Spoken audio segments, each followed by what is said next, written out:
A routine landing. Ladies and gentlemen, we are starting our approach to Very good DFW. shape. Turns into a sudden fight to the death. You're gonna lose it all of a sudden. There it is. A passenger jet mysteriously falls from the sky and rockets towards a busy highway.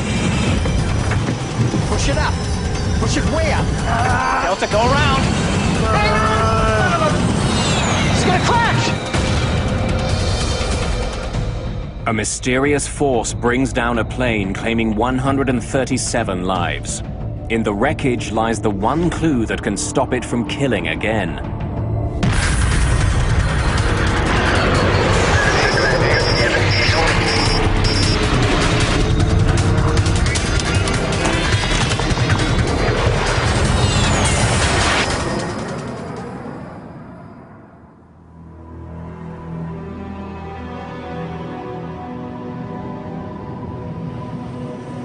August the 2nd, 1985.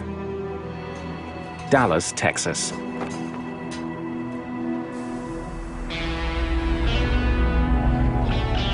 It's a very hot day, even by Texas standards. See y'all tomorrow. Temperatures soar to 101 degrees. Rain coming. Should cool things down a bit. In the late afternoon, William Maybury is heading home from work. The day's heat and humidity are having an effect on traffic at Dallas-Fort Worth International Airport, DFW. Roughly the size of Manhattan, DFW is the biggest airport in the world. It's also one of the busiest.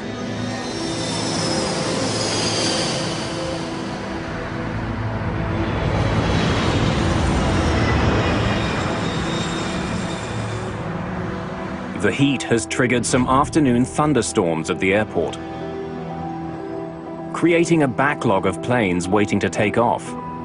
American 631, you are cleared for takeoff. Air traffic controller Gene Skipworth is in the tower today. He's been working there for 14 years. With him is controller Mike Porter. Skipworth was not asking for help. Nothing seemed unusual other than the fact that we were starting to get busy and aircraft were starting to pile up.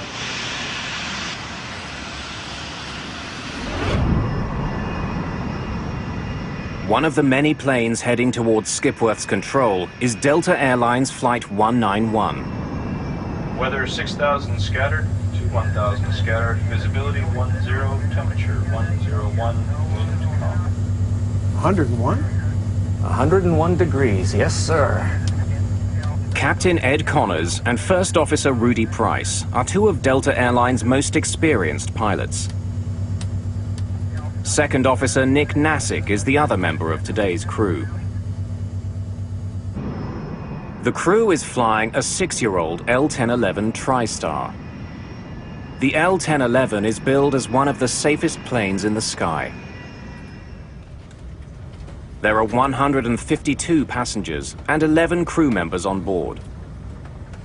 They're scheduled to land in Dallas just before 6 in the evening. Good afternoon, ladies and gentlemen. This is your captain speaking. Hope you're enjoying your flight so far. Traffic is backing up at Dallas. All told, we'll be about 10 to 15 minutes late getting to the gate. Please let us know if there's anything we can do to make your flight more comfortable. The delay bothers Chris Meyer. He's a frequent business traveler who's in a hurry to get home to his family for the weekend. I've been down in Florida, Fort Lauderdale, for the last 2 weeks, and it was a Friday afternoon, and I was due to go home on Flight 191. One of IBM's best-known executives is also on the flight. Don Estridge led the development of the IBM PC. He and his wife are traveling to Dallas for a family visit.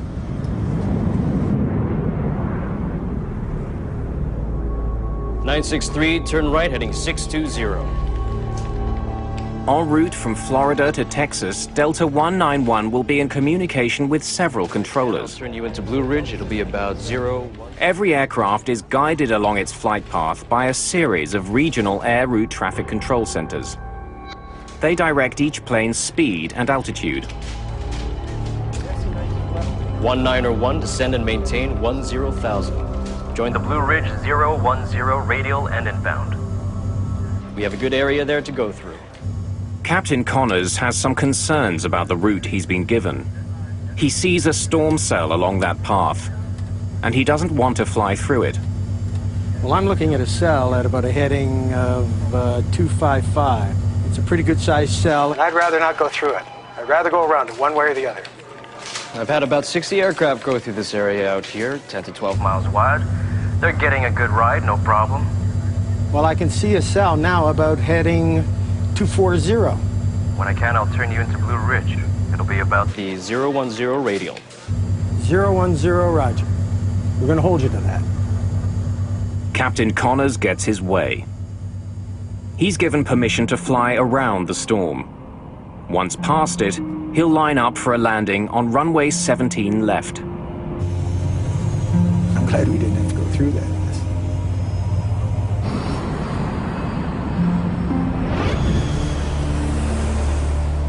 Friday afternoons are a busy time at airports.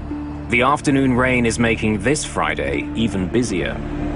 23-9er down to 618.96. The main priority for the controller on duty is to keep the incoming planes a safe distance apart.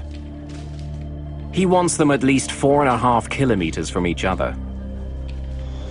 That distance allows enough time for the violent air turbulence behind one plane to die down before the next plane touches down. Right now, Connors and Price are getting too close to the plane just ahead of them, a corporate Learjet. Delta 191 heavy. Turn left 10 degrees, reduce speed to 180. To put some distance between the two planes, the controller asks the Delta crew to slow to 180 knots. Delta 191. 330 kilometers an hour. Wilco. 10-degree flaps, please. You're listening to Dallas 105 FM. It's a wet one out there, folks, so drive careful. Heading home along Highway 114, William Mabry will soon be passing DFW.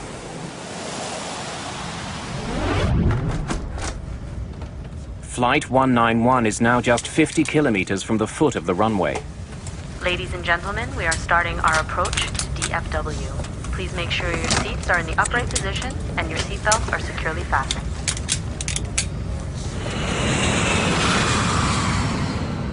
The crew begins their final descent into the Dallas-Fort Worth area. Attention all aircraft listening. There's a little rain shower just north of the airport. Connors now switches radio frequencies and contacts a local DFW airport traffic controller for approach instructions. As the passengers and crew of Flight 191 prepare for their landing, a deadly force takes shape in their path. Critical decisions and missed information conspire against them. The crew will soon be engaged in a 47-second struggle, which will become one of the most important moments in the history of modern aviation. August the 2nd, 1985. The crew of Delta Airlines Flight 191 has been skirting a line of heavy storms between Florida and their destination, Texas. 30 kilometers from the Dallas-Fort Worth Airport, First Officer Rudy Price notices rain ahead. We're gonna get our airplane washed. What? We're gonna get our airplane washed. It seemed like the closer we got into DFW, the worse the weather got. And we was turning it into the rain instead of going around it. And the pilots never said anything about the bad weather. Delta 191 is still closing in on the Learjet ahead of it. Price and Connors need to slow down even further to put some distance between the two planes. Delta 191 heavy, reduce speed to 150. Speed to 150. 9 kilometers from runway 17 left, Delta 191 is handed over to another controller, Gene Skipworth, for final approach and landing. 090 at 5, gust 15. Tower, Delta 191 Heavy, out here in the rain. Feels good. Delta 191 Skipworth tells the crew to expect a manageable crosswind of up to 15 knots. Winds 090 at 5, gusts to 15. Thank you, sir. First Officer Price will be at the controls for the upcoming landing. Pilots and co-pilots routinely alternate flying duties. As Flight 191 is coming into land, William Maybury is just north of the airport. He's caught in the same storm that Price and Connors are just beginning to fly through.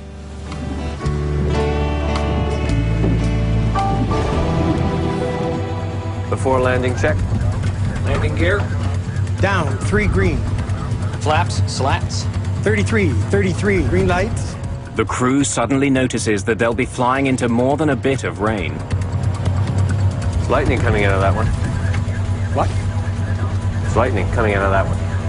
Where? Right ahead of us. 1,000 feet. I'll call them out to you. All right.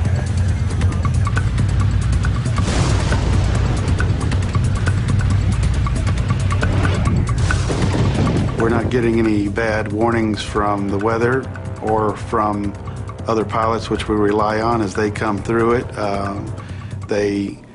They need to report to us, and they do if they have turbulence or they have trouble on final or ran into anything abnormal. The Learjet ahead of Flight 191 lands safely. Connors and Price are now less than a minute behind. Without warning, the intensity of the storm increases. The L-1011 is being pounded by a driving rain.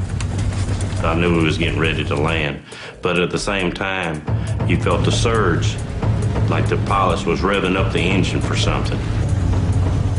The plane's airspeed is increasing for no apparent reason. What's your speed? Price pulls back on the throttles to slow the plane down and maintain it at the requested 150 knots. The plane is just 180 meters from the ground. You're gonna lose it all of a sudden. There it is. Then the plane drops rapidly. It's as though an invisible force is pushing it to the ground. Push it up. Push it way up. Way up. Way up. Way up.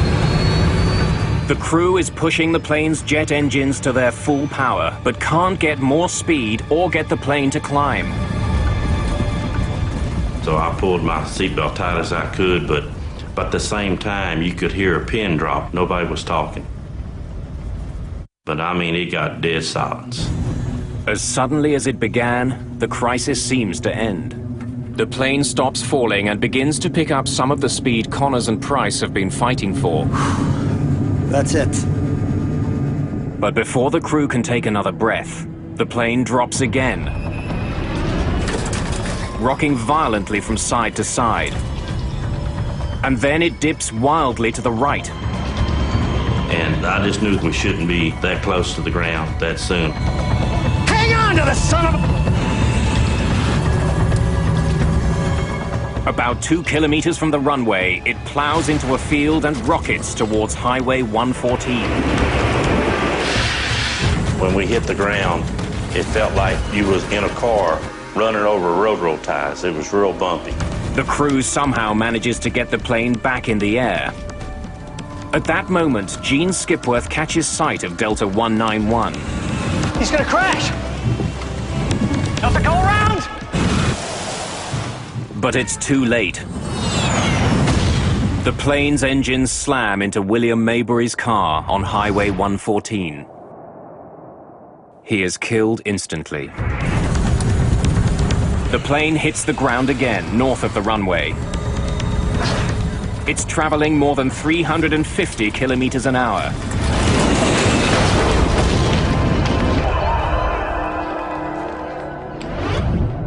I must have caught sight of him just at the last millisecond, and he cartwheeled into the tank in just an instant, and then, of course, there was fire, not a ball of fire, but a wall of fire. It seemed like it was only a few seconds, 5 seconds at the most. I don't know how long it was. Everything was stopped. The resulting explosion is so powerful that the rear section of the plane is blasted backwards, away from the fireball. Then all of a sudden you look up and it's just nothing there. Everything's gone. You just see the whole big picture outside. Like the plane just opened up.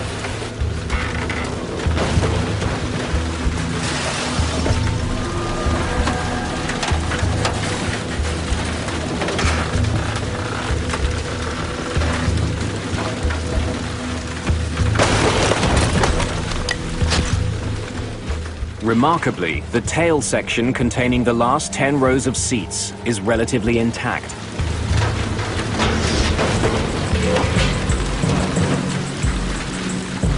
People just thrown around on the ground. Some were clothes on, some without clothes on, some were burned. It was something that you can't describe unless you were there to see it. It is something that you will never get out of your mind.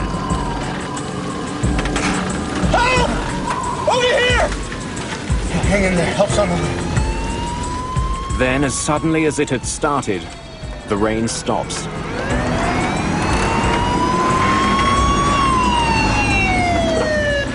It takes firefighters less than a minute to get to the crash. And when I arrived on the scene, I truly believe that there wasn't anybody that had survived this plane crash because there was just devastation everywhere.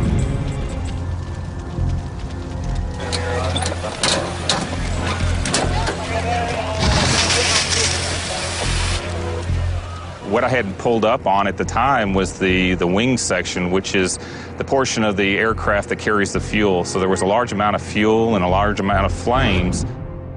The front of the plane has all but disintegrated. I knew I had to get out there. At the time, I was a stringer for Time magazine, worked with them on a part-time basis, called their Atlanta headquarters for this portion of the country. They said one word: go.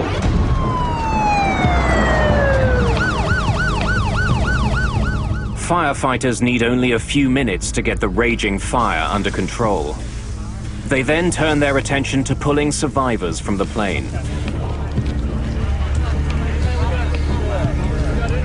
It wasn't until the fire started to subside a little bit that I saw the tail section where there was some hope of some people surviving. There were these two women that were walking through the smoke. Ladies, clear the area! Get out of the way, clear the area! And it kind of surprised me, so I knew that there was hope and that there were people out there. Only 27 people survived the crash. I had seen death before as a medic in Vietnam, but it had never been aimed at civilians, and certainly not on a mass casualty situation, and certainly not this suddenly. I could tell how bad it was. You could see and smell and feel the death.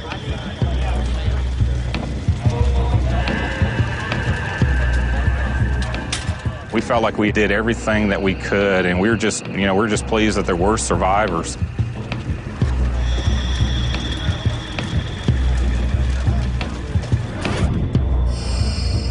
I was scheduled to sit on off seat 15A, and I told them that wouldn't be no good because that was a non-smoking section. I was a smoker, so I had to be in back. That probably saved my life. Captain Connors, First Officer Price, and Second Officer Nassick are killed. So are 5 other crew members and 128 passengers. IBM's Don Estridge and his wife are among the dead.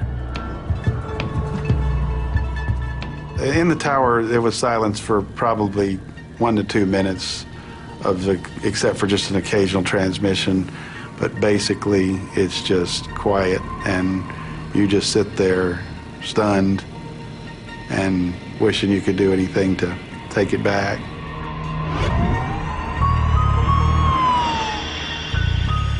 This is a monumental crash.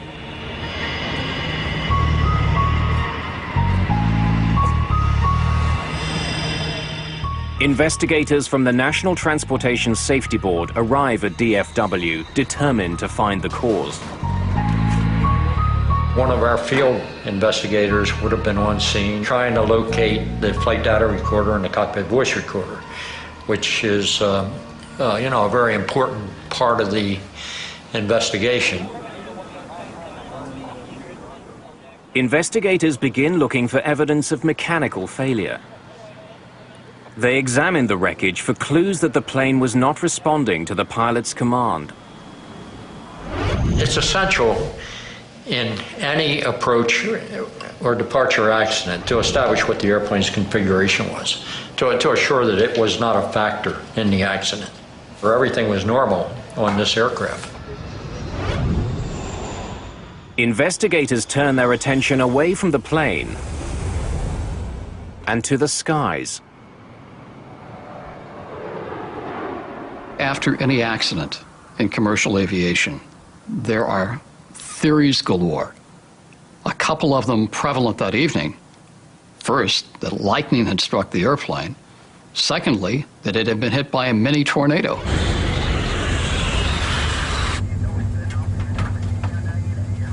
Lightning coming out of that one. Where? Right ahead of us. 15 different witnesses, including flight crews, report seeing lightning as Flight 191 was descending towards the runway. The investigators have to consider the possibility that Flight 191 was hit by lightning. Lightning is always something that you have to investigate to determine the possibility that lightning disabled some part of the airplane. In 1963, a Boeing 707 was struck by lightning. The lightning ignited the fuel in the plane's tank. The plane crashed. 81 people died. There had been a handful of similar crashes since then. Key pieces of wreckage from Flight 191 are taken to the NTSB lab in Washington, D.C.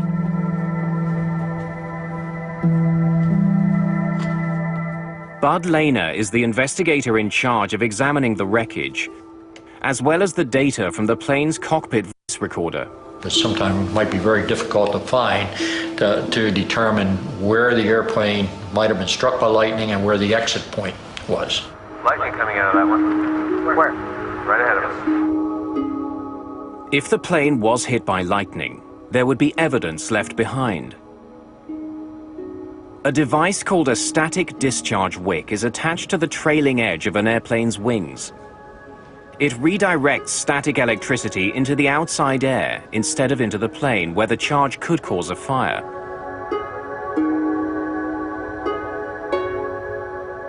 If the plane was hit by lightning, one of the pieces that would be visibly damaged is the static discharge wick. Nothing there. With lightning ruled out, investigators go looking elsewhere. They would soon discover the real culprit. It had actually been caught on tape. A Delta Airlines L-1011 crashes after entering a storm near Dallas.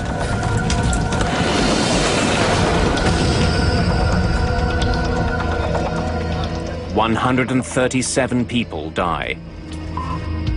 Investigators rule out mechanical problems and lightning as causes of the crash. Nothing there. The NTSB's Bud Lehner turns his attention to the plane just ahead of Delta 191, the corporate Learjet. He learns that it was less than a minute ahead and flew through the very same storm. After we had passed about 5 miles from the end of the runway, we entered a rain shower, what we thought was a light rain shower, and it turned out to be the heaviest rain I've ever seen before or since. In spite of the rain, Rufus Lewis managed to land his plane safely on runway 17 left. When we broke out of the clouds, we were high and hot. So we had to use all of the runway at DFW Airport. We landed, were able to turn off at the end of the runway. So why was the much larger L-1011 unable to land just moments later? Bud Lehner still doesn't know what slammed Flight 191 into the ground. But soon he finds the clues he needs on the plane's flight data recorder. It logs every adjustment pilots make to the plane's controls. The device also records external elements like temperature, wind speed, altitude, and air pressure. Whatever Connors and Price were fighting, there's a good chance it left its fingerprints on the flight data recorder. This flight data recorder gave us several parameters we didn't have before. Engine power, longitudinal acceleration, and those kinds of parameters really enabled us to do a more in-depth analysis. The plane's data recorder has documented a combination of rapidly shifting winds. Then it shifts to a downdraft. In a matter of seconds, the plane was hit with strong winds from the front, then from above, and then from behind. There you have it. For Bud Lehner, that sequence could only mean one thing: a microburst. A microburst is a violent shaft of air falling from a storm cloud. Back in 1985, few people knew more about encounters between microbursts and airplanes than John McCarthy. If you're at the kitchen sink and you turn on the water and it goes straight down and it splashes out in all directions. And that's kind of what a microburst is, except that it is extremely bad news if you're an airplane flying through it at low altitude. A plane first faces a strong headwind which lifts the plane skyward, then a downdraft which slams it towards the ground. Finally, the microburst delivers its most dangerous punch, the tailwind. And you would get a rapid descent, a loss of lift, and a rapid descent towards the ground, and easily crash the airplane. A plane's wings need a steady flow of air moving over them. That's what gives them their lift. By inhibiting that flow, the tailwind reduces lift. There's no better recipe for a microburst than the weather conditions at Dallas-Fort Worth on the day of the crash. It had been extremely hot all day, and hot air rises.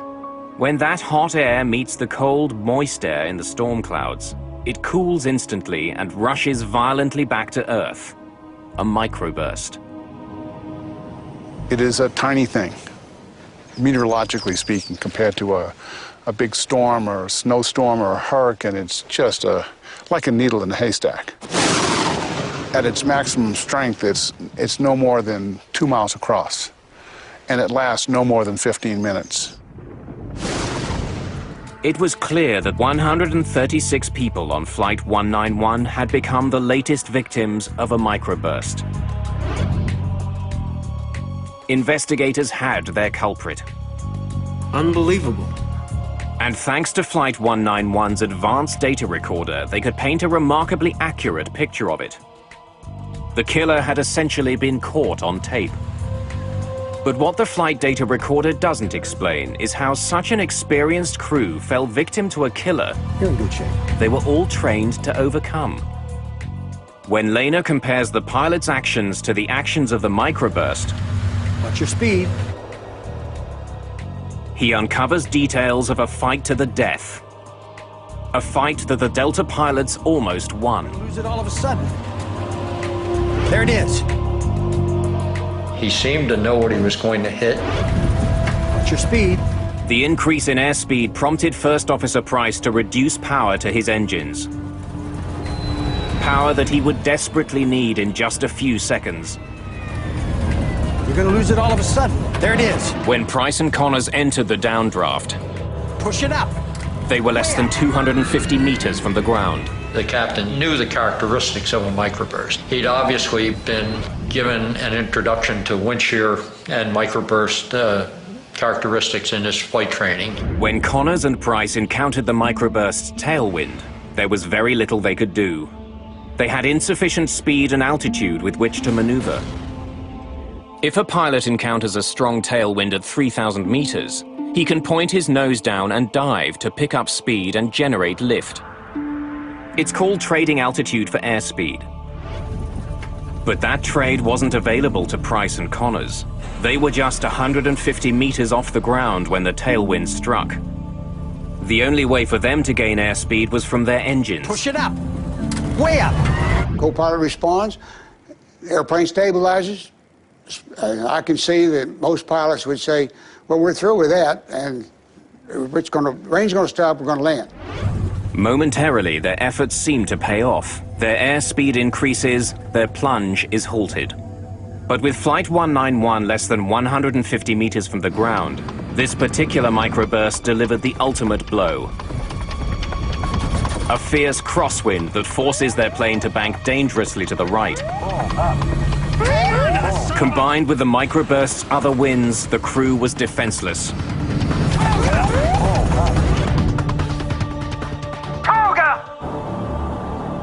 TOGA is takeoff go-around mode, and what it means to a pilot in that regime of flight is let's abandon the approach. We're no longer going to try to land this airplane. We want to do everything we can now to survive the wind condition that we've entered.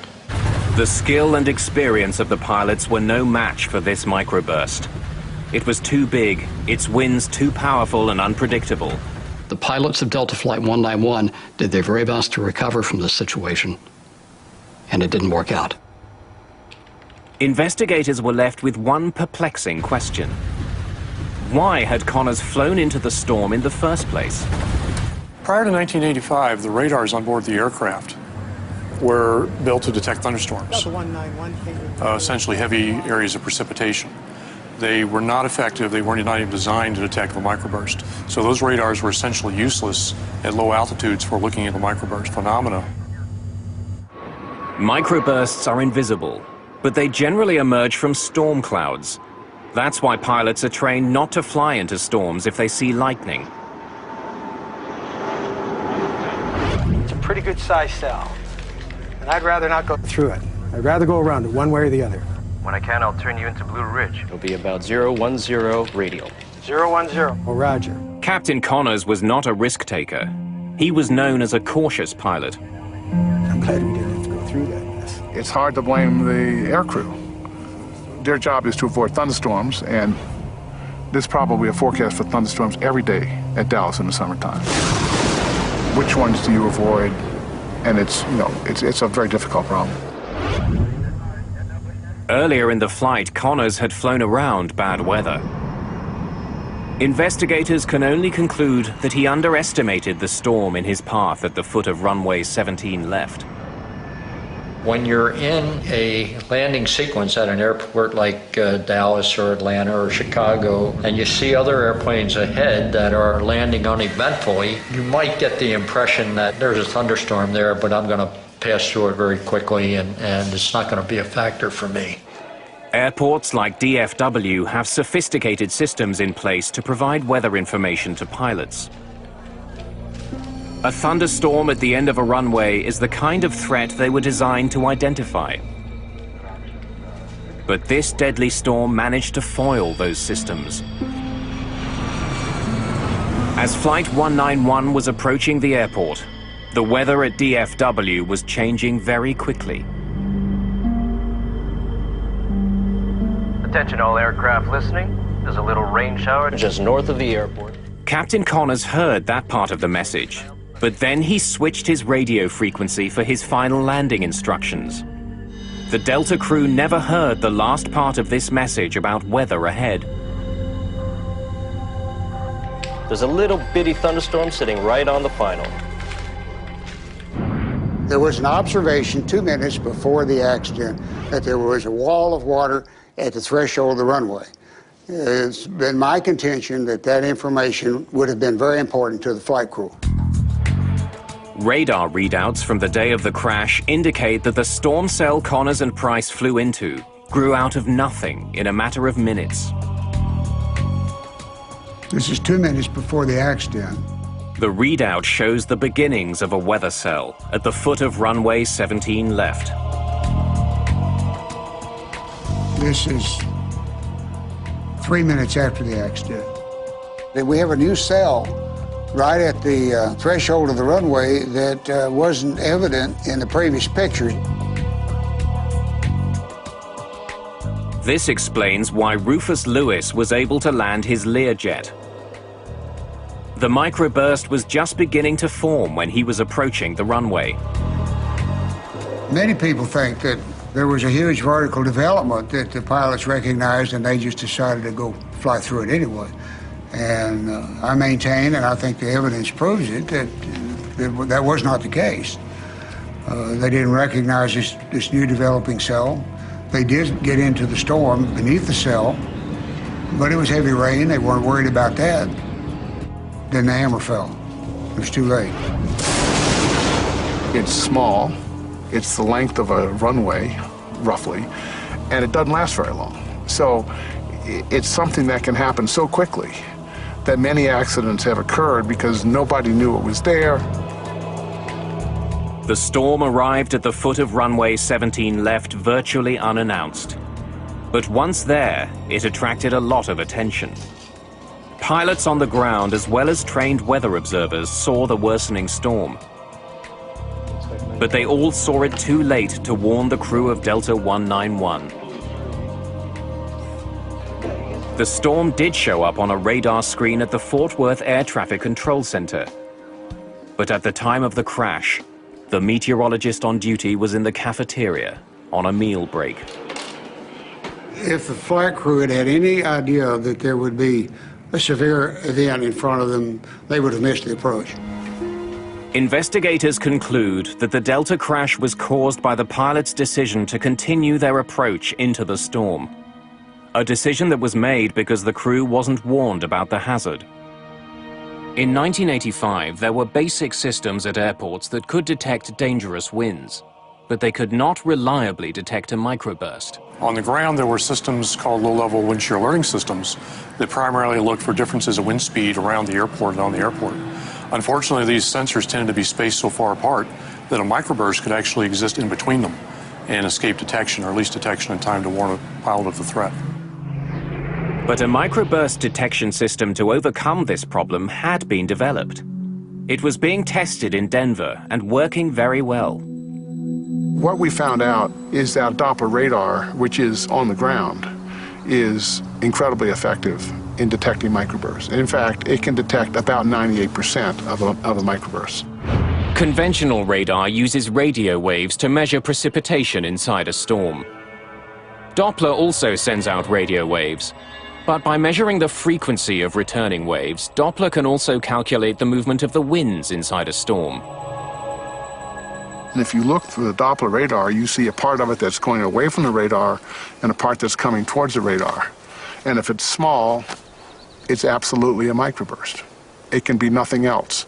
So it has what we call an unambiguous signature of a microburst, which means we got it. Since Doppler radar could see a microburst, controllers could use it to warn crews of their presence. The Denver research resulted in an important new system at airports: Terminal Doppler Weather Radar.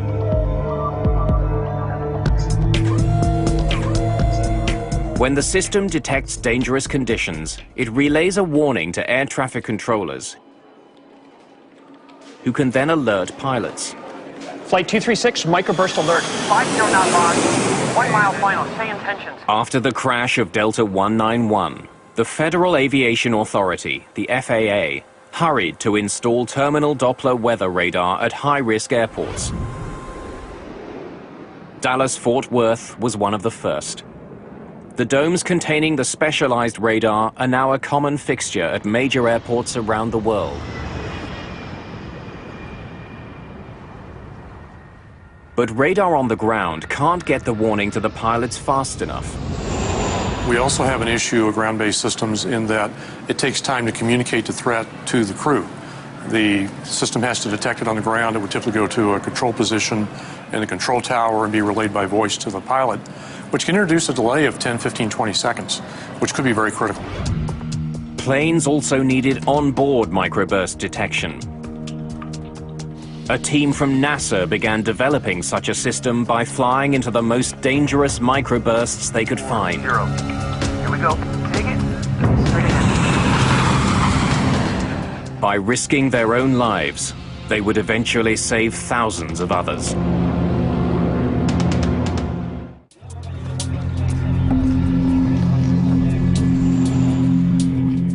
Delta Airlines Flight 191 is the latest in a string of crashes attributed to a microburst. Since 1964, microbursts were shown to be the cause of 26 accidents, claiming more than 500 lives. The public is unnerved. Politicians are demanding answers. The killer has to be stopped. The body count is building, and this particular crash tipped the scales as far as the federal government was concerned. The crash of Delta 191 showed that seconds count when planes encounter a microburst. You're going to lose it all of a sudden. There it is. Increasing alert times Push it up. Way could up. save more lives, especially if a microburst detector was mounted right on the plane. If you can provide the airplane with 10, 15, 20 seconds of advance warning, pilots push the throttles up, they build airspeed, they build altitude, they build energy. It's like money in the bank. By the time they get to the microburst during a recovery, they can survive. Aviation experts had to find a way to give all pilots those critical 20 seconds. To develop that technology, they would embark on a high-risk, unprecedented research project. They would fly a 737 into the most severe microbursts they could find. We did a very careful risk analysis of all the possible dangers that could occur. And initially, the first reaction was, you want to do what with an airplane? You want to fly it through a microburst? In the summer of 1991, NASA modified a Boeing 737 and went hunting for microbursts. The idea was to identify onboard technology that could warn pilots of a microburst in their path. The airborne solution brings detection right into the cockpit, so the pilot sees exactly what's in front of the aircraft, and when an alert is given, there's no time delay. Ground speed 234. The NASA researchers were testing 3 separate systems for detecting microbursts. Modified Doppler radar housed in the 737's nose, a laser radar under its forward cargo bay, and a side-mounted infrared device to measure changes in air temperature. Each of those systems was wired to banks of computers in the plane's cabin. A spotter on the ground could find a microburst and quickly direct the plane towards it. Roger, Control 515. We're rolling. Roger, understand your roll. TDWR, NASA control. Range 45 miles. Ground speed 240. Here we go. Take it straight ahead. Need to come left about 10 degrees, 15 degrees. Well, when you spotted a microburst, it was all business. It was how do we get there, how do we get to the right altitude, the right airspeed, the right position, when to begin data collection. So people were quite busy during these flights. But yeah, it was exciting. We wanted to find them, we wanted to penetrate them. With every microburst, the 3 onboard detection systems were put to the test. Researchers on the plane could instantly see which instrument was doing the best job of picking up the microburst ahead. Behind the aft flight deck, we had pallets of equipment where the radar engineers, the laser engineers, the data recording engineers could sit and ensure that each system was performing as expected. Ground speed 234. Dead ahead maybe 1 degree to the left. Let's go straight through this one. Here we go. Take it. Straight ahead. We started with very, very weak microburst. Again, we had the ground-based radar telling us what we were about to go into. So we started with very weak microbursts, gained experience, then gradually worked up to stronger and stronger ones. You would see the rain begin to fall, and you would feel a sinking feeling. It'd be a little settling, a little like an elevator starting down. A few minutes here before we touch down. What do you see us? So any apprehension that the crew may have had initially about going through them was actually replaced later with joy at finding them. Here comes the center of the target, right now. 242 on the ground speed. Wind's gone away. Look for a tailwind. Watch. Lost some altitude there, too. There, the wind's gone around the tail like 10 knots. Good strong downdraft in the middle of it. Just sucked 100 feet in almost no time at all. Our good performance decrease, too. We were about 850 and we dropped to 750. Beautiful. The Langley researchers flew into dozens of microbursts over the course of their research. The project proved that the forward-looking Doppler radar was the only system that could consistently give pilots advanced warnings of a microburst ahead. What we found was that the Doppler radars could detect an extremely wide variety of microbursts. Lightning coming out of that one. If the crew of Delta 191 had a system to warn them of microbursts, they could have boosted power to their engines and started climbing before they encountered it. That might have given them the speed and the altitude which they sorely lacked when they began their battle with the storm. The Langley flight tests had, in effect, tamed the microburst menace. After the NASA tests, the FAA certified a Doppler-based warning system for planes. Today, forward-looking Doppler radar is standard equipment on commercial flights around the world.